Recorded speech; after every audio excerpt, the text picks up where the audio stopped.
Hey, what is up, guys? Welcome back. If you hear little monkeys in the background, it's because my children are crazy. No, but in this video, I'm going to be going over a tutorial using the Crayola Watercolor set, 24 set. I got this from Michael's, and yeah, we're just going to experiment with these and just practice I guess using watercolors for different skills, different likes. I am going to be using the Canson Rough Media Mixed Media book. It is a 90-pound weight and it is in the size 9 by 12. Again, I got this at Michael's as well. And then I'm also going to be using these brown Taklon. I think that's how we call them. Round brushes. I actually got these in a set and they were definitely inexpensive, so I always have these ones on hand. I like to use these ones more than the other ones, but because I am a greedy bitch, I like to have at least 3 jars of water when I'm working. You know, one to get all of the paint off, one to kind of clean it a little bit more, and then one to just use as I'm working. I'm also going to be using kneaded eraser. I find it easier on the paper. And then I'm also going to be using this drawing pencil in a 4H. And lastly, I'm also going to be using the Micron pens. Again, I got all of these things at Michael's, my local Michael's. I frequent there. This is not a sponsored video. It's just easier than waiting for things to show up on my doorstep from Amazon if I'm in a pinch or if I'm just running out. I'm also going to be using this Uni-Ball Singo broad gel pen in white. I like to use these for highlights on the finished piece. Tried and true is always washi tape. I always buy this stuff when it's on sale. They usually have a bin at Michael's for like 33 cents as you're checking out, so I always grab as many of these as I can, just have them on hand. I do tend to go through them quite quickly, so I really don't care what they say on them. I think these would say Happy Easter on them, but the first thing you want to do is always get your paint wet when it's in the pan. So first thing I always do is I just go through and I make sure to get everything wet. And if I was lazy, what I could have done with these is honestly just read them under the sink and done them all at one go. But for filming purposes, I just added little dots of water to each of them. Also what I wanted to do, because I've never worked with these paints before, was I wanted to swatch all of these. This is actually good to have just as a plan when you're working with new materials, is just always have swatches. And typically I like to do it on the paper that I'm working with because paint tends to act differently on different papers. And so because I've never used this paint with this paper, I just went ahead and did swatches on the paper I was going to be doing the final product on. And this is just a good reference to have for how the paint is going to look, because to be honest, a lot of these colors looked totally different in the pans than they did on the paper after they dried. So it's just always a good thing to kind of have as a thing to do when you're using new product and new materials. So typically what I do while I'm doing a piece is I will have these swatches close by so that I can just reference and refer back to them as I'm going. And it also helps when mixing colors. You can kind of get a better idea of how the colors will look mixed together once they're dry, because like I said, you can't always take face value on the way that the colors look while they're in the pans versus dried on paper. So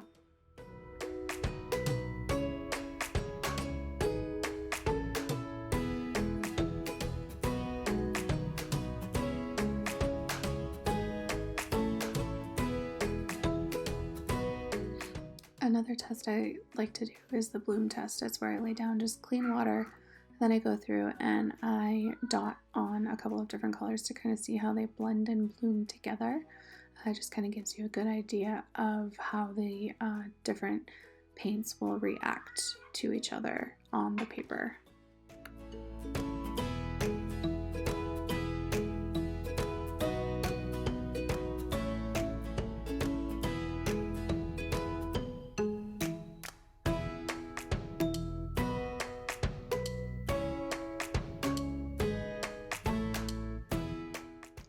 another thing I like to do is just do a blend test. Again, I will just make a strip of water and add a couple of colors together and see how they blend out. I did do it at the bottom of this paper, so I apologize that you can't see it, but you will see it once it's all dried and I go through and kind of show you how they all dried and ended up when it was all said and done. So here you can see it's all dry, and they bloomed kind of nicely together when it was all dry. And you know, there's a little bit of pooling because, to be honest, on swatches I'm not always the cleanest when it comes to laying down color and evenly, which is probably a big no-no, but you know what?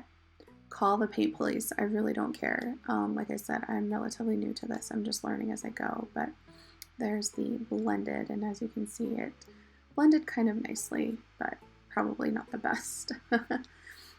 I honestly don't pre-blend and mix my paints always, unless it's a color that I absolutely want. To be honest, I will lay down color and then add color on top and kind of blend and mix on the paper. Sue me. Again, nobody cares. This is just how I do it. This is how I've been doing it. It's been working for me. If it's wrong, I apologize to all of those watercolor professionals out there.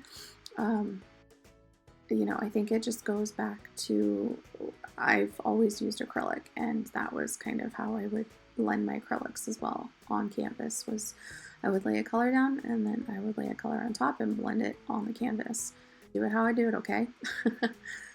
But so in painting this picture of Simba, I, like every other parent on the planet, when Disney Plus came out, got it for our children, children / for ourselves as adults, you know, and we have been watching Lion King, I kid you not, nonstop, over and over and over again.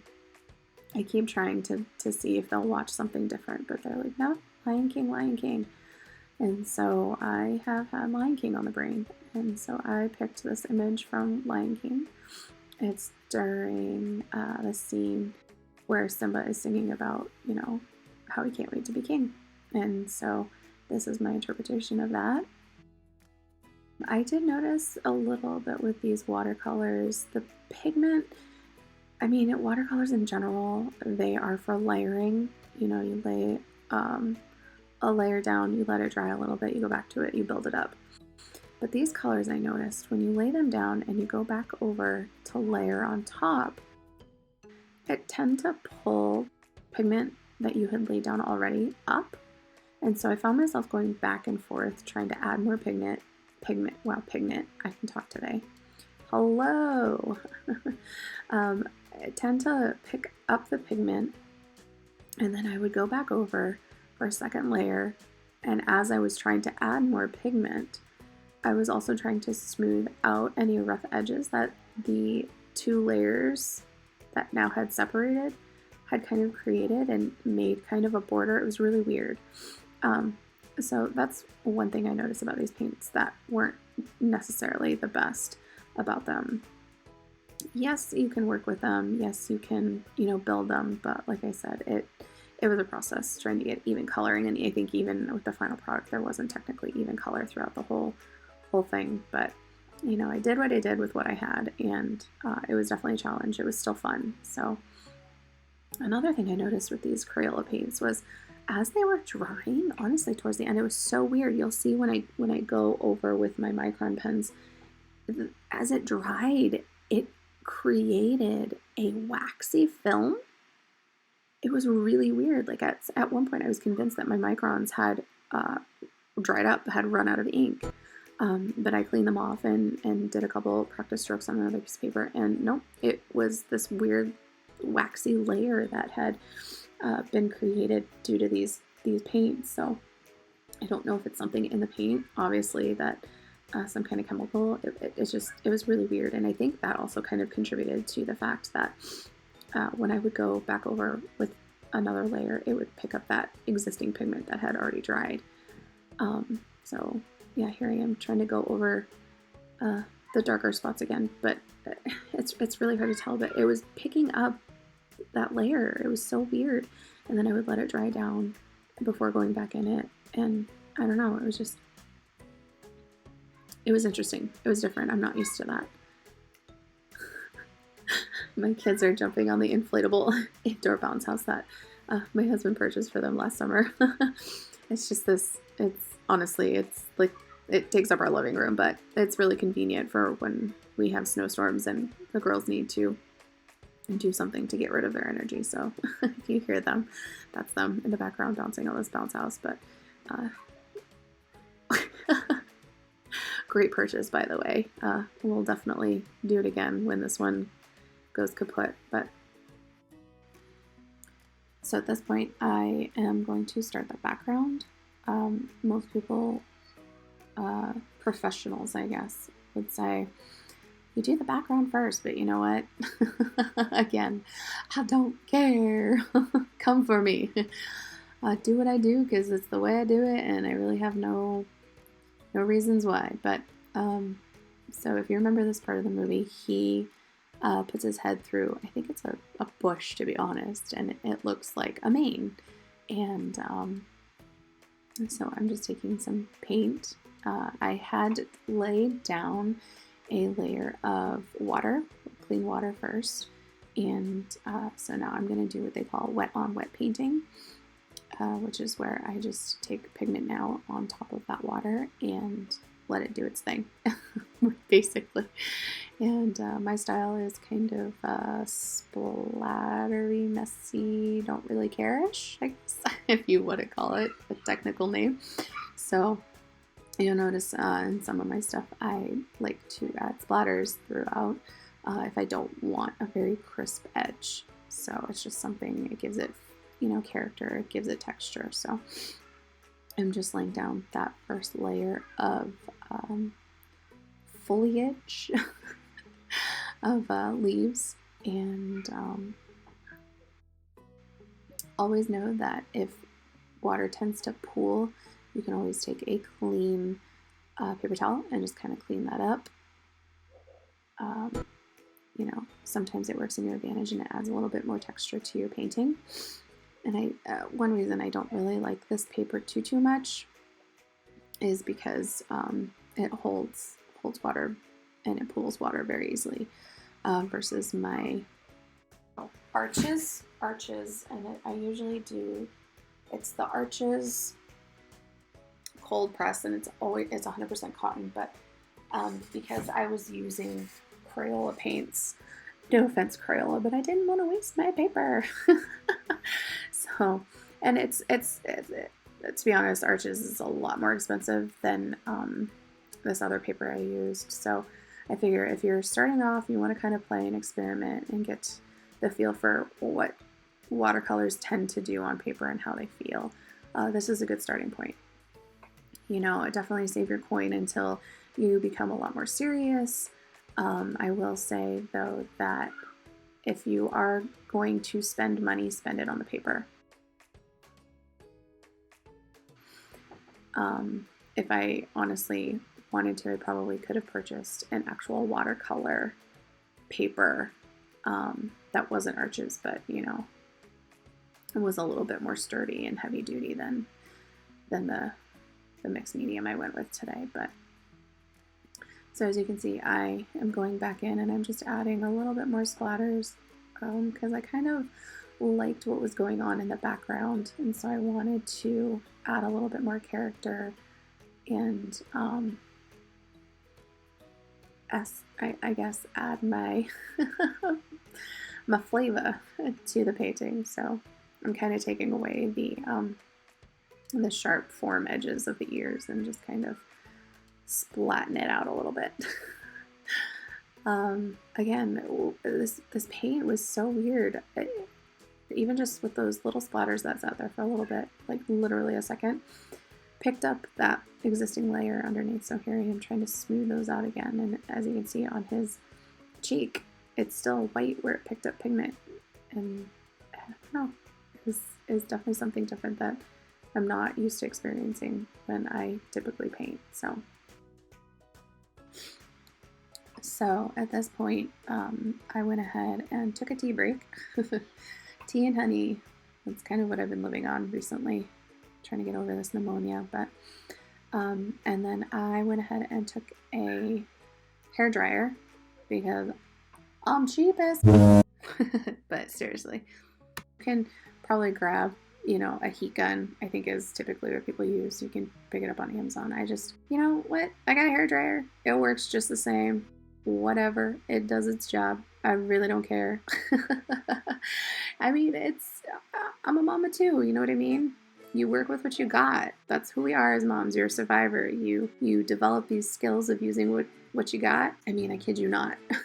How I'm filming this is literally with a lamppost and duct tape. And I have taken one of my girls' plastic golf clubs. I kid you not. And I have duct taped and jerry-rigged a tripod. But after everything dries, here I am going in with that second layer of leaves to kind of give it a little bit more character and dimension and depth. Sue me. So it's just something it works. It works for me. It may not work for you. I kind of feel as you're starting out, you kind of, try things out, see how they work. If they don't work, then you try new methods, and if they work for you, then great. If it's not how everybody else does it and they want to call you out on it, I just say, they're not the boss, I am. And you're allowed to paint how you want to paint, honestly. Painting is for fun. Painting is very therapeutic. And now I'm just going to outline a couple of areas with my Micron pens and just give it a little bit more of a finished polish look. There's some people out there who are like, well, why can't you just use watercolor? Why do you have to go in and use a pen? And it's like, you know what? This is my style. This is how I do it. I really like the way that things look doing it this way. When you do art and painting more frequently, you develop your own style and the way that you like things to look. And this is very much my style. Even when I was in college and I was painting here and there with acrylics, I still had somewhat of this style, this very unfinished, unpolished, I guess grungy look to the way that I would do things. And it's just kind of developed more and more over the years, the more that I've been painting.